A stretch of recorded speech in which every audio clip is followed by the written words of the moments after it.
Let's just get this over. $475. That's a metric shit ton to spend on a jacket. The odds are good that plenty of readers will write the revelation off after reading the sixth word in this review.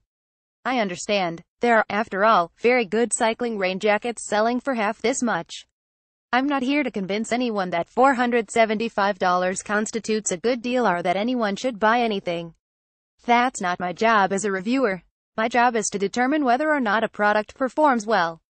To that end, does this jacket take a beating and keep you dry during long rides in crappy weather? The answer is an unqualified yes. 7 Mesh Revelation V2 Details Gore-Tex 3L Pro 40D Nylon Plain Weave RGR Backer Watertight Front Zipper Snap Removable Under Helmet Hood Zippered Pockets Side and forearm vents Soft Brushed Collar and Chin Guard Adjustable Velcro Cuffs 8mm Seam Tape Weight 299 grams MSRP $475 USD www.7meshinc.com. In fact, it does all those things better than most jackets.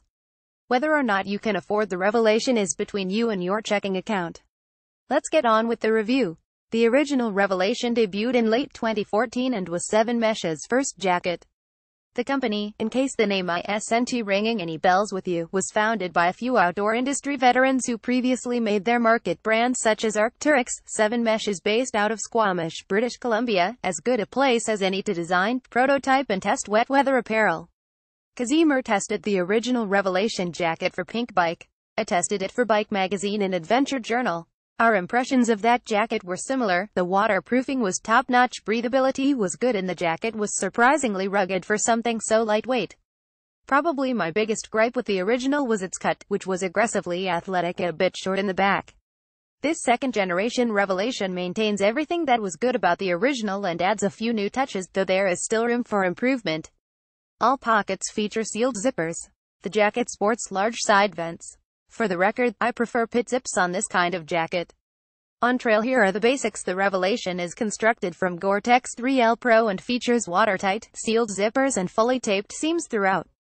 The material is lightweight, amazingly good at keeping the drippy stuff on the outside of your jacket, and surprisingly rugged.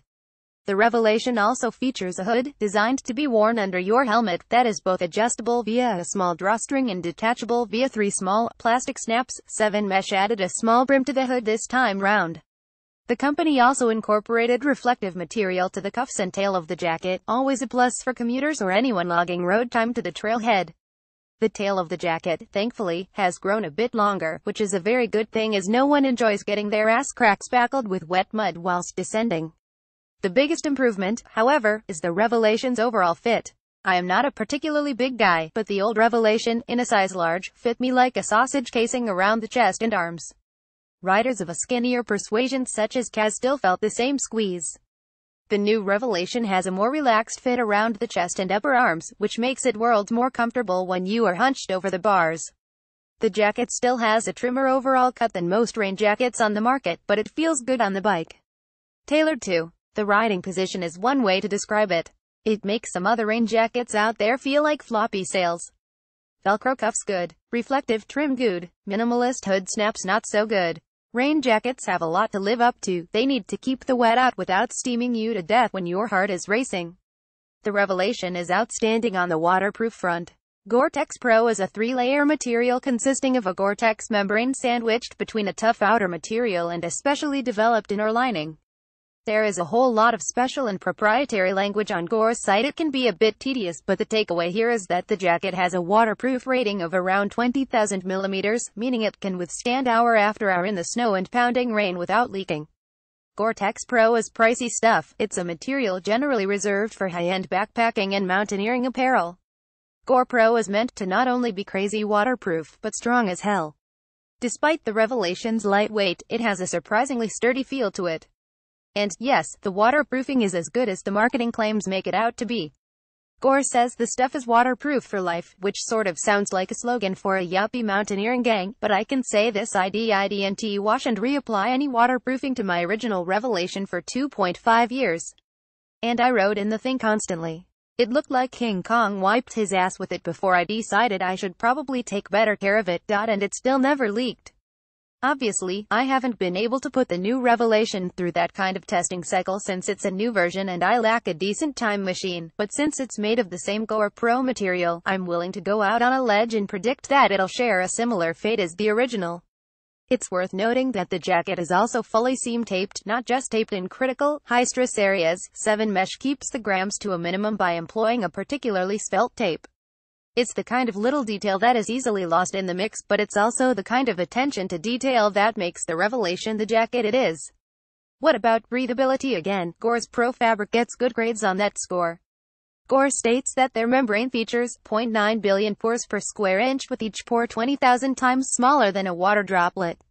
The idea here is that rainwater can't seep into those pores from the outside, but the steam vapor you generate whilst humping yourself up some miserable bastard of a climb can pass through said tiny-ass pores. Since my electron microscope is on backorder, along with that time machine, I can't verify Gore's claim about the 9 billion pores, but the jacket does breathe well. You still, however, will need to make use of the vents. No two ways about it. Accordingly, the jacket features both forearm vents and sizable side vents. I'm still not a huge fan of those angled side vents. True, they bring air into the jacket, but if you wear a hydration pack, the straps block the vents a bit. Moreover, every jacket I have used with pit zips has channeled air more effectively into the jacket. The detachable hood is a nice feature, but I don't care for the 3 minimalist snap closures that attach the hood to the jacket. If you wear the hood beneath our helmet as designed, it's never going to go flying off into the woods, but I did manage to unintentionally unsnap the hood buttons when out riding. I'm guessing 7 Mesh goes the snap route because it's lightweight and doesn't create the potential for leaks, but I'd much prefer a zipper here. Speaking of zippers, none of the zippers on the jacket will let in water. Those zippers, however, are fairly small, which means it takes a bit more effort than usual to open and close the things. Pinkbike's take people will inevitably dog the Revelation, in noting that there is no way in hell that they would spend nearly $500 on a jacket that could tear during their first wreck. Well, I have crashed while wearing the older version on scores of occasions and have yet to tear or even scuff the thing. It's a seriously tough jacket that proves itself over time. Does it also prove itself worthy of the $475 asking price? Debatable. It's a hell of a jacket that'll endure seasons, and it should at this price. Can't stomach the asking price? Consider checking out the Endura MT500, Bontrager Storm Shell Evoque or Gore Power Trail Active Jackets. Vernon Felton.